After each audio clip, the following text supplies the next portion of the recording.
La crise sociale, la France bloquée, et que peut faire le gouvernement? Est-ce qu'on va vers une crise politique? C'est avec Danielle Simonet, conseillère de Paris, et qui est aussi la coordonnatrice du parti de gauche, qu'on va en parler ce matin.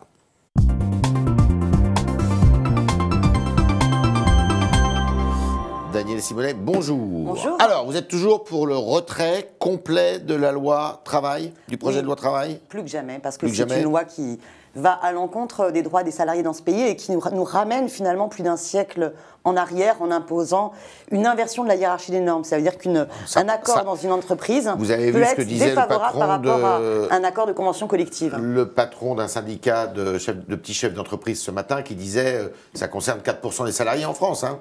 Alors, vous savez, il y a un appel d'ailleurs de syndicats de PME, PMI qui sont contre cette loi. Parce que pour eux, leur problème, c'est le carnet de commandes. Donc, c'est d'avoir une autre politique, une autre politique de relance de l'activité par. Bon, alors, admettons qu'il y ait cette histoire d'inversion des lois. C'est l'article 2. Oui. Donc, au terme de l'article 2, c'est les accords d'entreprise qui prévalent.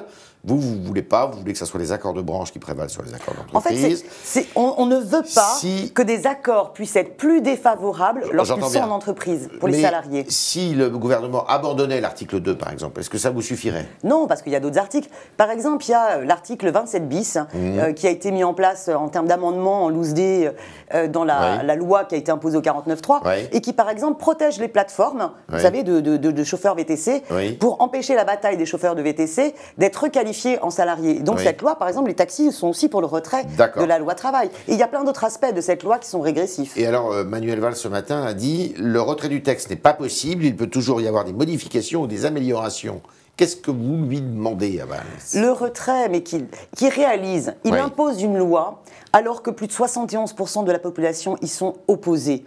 Il l'a imposé en plus à coup de 49.3. Même l'engagement qu'il avait pris, qui était la surtaxation des CDD par exemple, et qu'il avait promis aux organisations vous voulez dire que la violence de jeunesse, est de son côté? Eh bien, il l'a remis en cause. La violence est de son côté? Bien sûr, déni démocratique.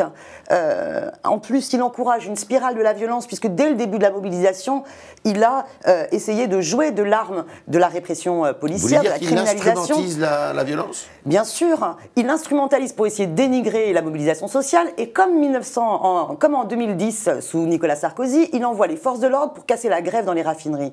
Donc il est dans une dérive autoritaire inacceptable. Vous savez, le meilleur slogan dans la manif qui passe sans arrêt en ce moment, c'est « Valls, retire ta loi et casse-toi ». Ouais. Vous voulez son départ? Écoutez, je pense que quand on est dans une crise de blocage à ce point-là, c'est ce qui est nécessaire. Vous êtes pour le départ de Manuel Valls? Je suis pour la démission de Manuel Valls et surtout pour le retrait de cette loi. Est-ce que vous êtes aussi pour la démission de François Hollande, comme la réclament certains à droite? Écoutez, vous savez, si on était dans une 6e République, si on avait pu avoir, et j'espère que ce sera l'enjeu de la bataille pour 2017, une assemblée constituante, il devrait y avoir dans notre Constitution le droit de révoquer les élus. Parce que c'est pas possible quand on a un président de la République qui fait l'inverse en termes de politique de ce pourquoi il a été élu. Il devait considérer que son ennemi était la finance, or il n'arrête pas de servir ses intérêts et de finalement appliquer et même anticiper les injonctions de Bruxelles, puisque la loi travail, c'est une injonction de Bruxelles en termes de réforme. Et donc, on devrait pouvoir révoquer ces élus à mi-mandat quand ils trahissent l'ensemble de leurs engagements. Néanmoins, en face, il y a quand même la CGT, il y a M. Martinez, qui est le secrétaire général de la CGT.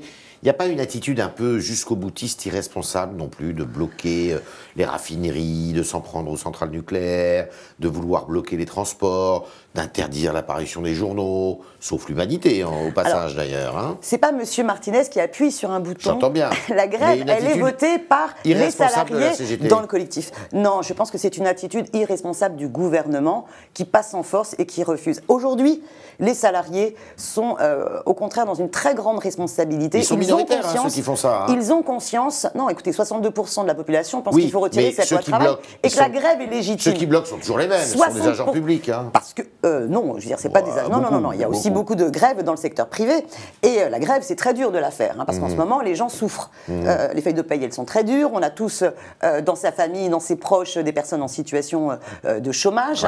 Donc au contraire, je pense que c'est un grand esprit de responsabilité sensibilité qui anime les salariés quand ils s'engagent dans la grève. Et oui, on va vivre des moments difficiles, mais on a le sentiment que face à ce blocage du gouvernement, eh bien, il faut bloquer la situation économique pour qu'enfin ça se débloque politiquement. Vous avez conscience des conséquences pour l'économie française d'un pareil mouvement ? Bien sûr. C'est bien pour cela qu'il faut que le gouvernement réagisse et retire cette loi. Quelle autre arme de rapport de force peuvent avoir les salariés face à un gouvernement qui, depuis le début, a refusé de discuter et a refusé d'entendre? Il aurait pu utiliser le référendum. Ouais. C'était le syndicat Force ouvrière qui le proposait. Ouais. Un référendum dans le pays pour que le peuple décide. Imaginez que Manuel Valls ne retire pas cette loi. Comment ça se termine? Écoutez, ça m'inquiète beaucoup. Comment ça peut se terminer, une telle situation de blocage? Une révolte sociale La révolte sociale, elle est déjà là. Oui. Elle est en train de se mettre en mouvement. La colère, comment on en sort de cette histoire?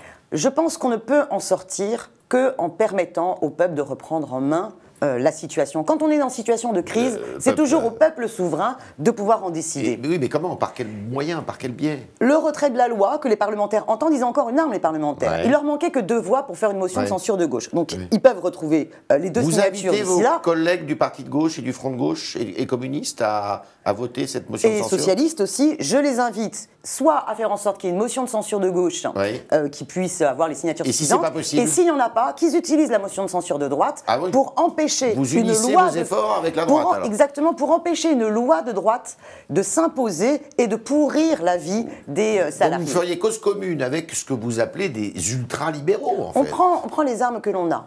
C'est pas un peu contradictoire, ça, quand même? Ça n'est pas contradictoire. Il ne faut pas perdre l'objectif. L'objectif, c'est l'intérêt général. Vous voulez la peau du gouvernement, en fait. Non, on veut la peau de cette loi. Cette loi, elle va à l'encontre de l'intérêt général. Après, ce gouvernement, il est illégitime, il est minoritaire dans le pays et il impose coûte que coûte cette loi.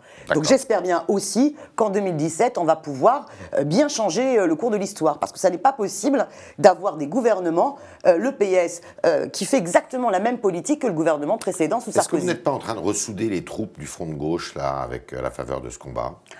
Écoutez, vous savez, le problème, c'est que... Qui était très divisé entre le parti de gauche, les communistes, les autres associations. Le problème, c'est que ce gouvernement, le terme même de gauche, il l'a totalement dénaturé. Donc là, l'enjeu, c'est plutôt... Il n'est plus de gauche, ce gouvernement? Bon, non, pas du tout. Je veux dire, c'est vraiment... Alors là, dites-moi quelle mesure de gauche il a pu prendre depuis le début. Je veux dire, c'est un gouvernement libéral, qui fait même pire que Sarkozy. Bon.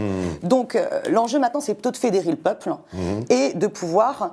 et c'est le slogan de la campagne de Jean-Luc Mélenchon pour 2017, une France insoumise, qui refuse de se soumettre aux traités libéraux européens, au grand marché transatlantique, qui refuse de se soumettre au MEDEF, parce que quand Valls se dit c'est pas la CGT qui fait la loi dans ce pays, bah non, on l'avait remarqué, hélas, c'est le MEDEF aujourd'hui. Donc il faut remettre l'intérêt général et penser surtout à l'intérêt général humain. La question écologique, il faut sortir de ces logiques productivistes. Vous ressouddez ou pas, alors là, le parti, là, le Front Moi, je pense que le peuple se ressoude. D'accord. Est-ce que Jean-Luc Mélenchon, qui est invité ce soir sur France 2 à des paroles et des actes, il doute, il ne sait pas s'il doit y aller? Qu'est-ce que c'est que cette histoire? Alors moi, je pense qu'il ne faut pas qu'il doute. Il nous fait le coup de Marine Le Pen, en fait. C'est la même chose, un peu, Mélenchon-Le Pen. Il y a déjà plus de 100 000 personnes qui ont apporté l'appui à sa proposition de candidature sur le site glm2017.fr. Il y a un grand meeting qui est prévu, un défilé des Insoumis. Parlez-moi de l'émission de télé de ce soir. Il y va écoutez, ou pas? Il faudra la regarder, l'émission de télé ce soir. Il y va ou pas? Bien sûr qu'il y va. Il y va. Alors le 5, effectivement, le 5 juin, place de Stalingrad à Paris. Grand rassemblement. C'est fait pourquoi, ce rassemblement? Alors, c'est fait déjà parce que c'est important qu'on se retrouve. Toutes celles et ceux qui sont des insoumis. Ah, écoutez, on ne donne pas de chiffres. Vous regardez la place et on espère qu'il y aura du monde qui viendront. Moi, vous allez parler? Je suis confiante. Nous aurons des témoignages de plein de luttes, que ce soit sur les questions écologiques, sur les questions de société, sur les questions sociales qui s'exprimeront dans ce meeting, dans ce défilé de la France insoumise. Et vous aurez des citoyens et des citoyennes qui vont venir, pas simplement de la région parisienne, mais il y a en ce moment des cars qui sont organisés, préparés. Jean-Luc Mélenchon va parler aussi? Bien sûr qu'il va parler. Dernière question qui a quand même un petit peu à voir avec la situation du pays. Il y a un débat en France qui s'installe sur la pertinence d'installer des fan zones ou pas pendant l'Euro de football. Vous êtes élue parisienne, il doit y avoir une fan zone au pied de la Tour Eiffel. Est-ce que ça vous paraît raisonnable compte tenu des menaces terroristes aussi qui pèsent sur notre pays? Alors moi je pense que face aux menaces terroristes, il ne faut pas réagir en terrorisé. Donc il ne faut pas annuler les événements, les manifestations. C'est pour ça que j'étais contre l'argument qui était de dire ah bah alors à cause de la menace terroriste, on met en place un état d'urgence et on interdit les manifestations. Non.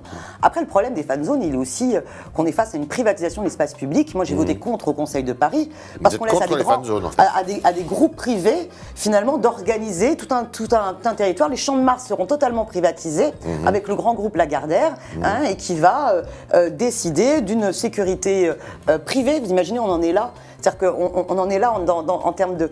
Donc vous êtes plutôt contre les fan zones? Je suis contre la privatisation de l'espace public où on délègue au privé le matraquage publicitaire. Pour des raisons de principe, mais pas pour des raisons de sécurité? Je pense que d'un point de vue de la sécurité, on doit s'attacher à donner les moyens à la police républicaine de pouvoir garantir cette sécurité. Mais elle est fatiguée, cette police. Elle est très fatiguée. À cause de vous, parce que vous n'arrêtez pas de défiler. Elle est surmenée, mais parce qu'elle est en sous-effectif. Ils ont supprimé les postes sous Sarkozy et Emmanuel Valls ne les a pas restaurés, loin de là. Si vous défiliez pas... Et l'état d'urgence est une aberration. D'accord.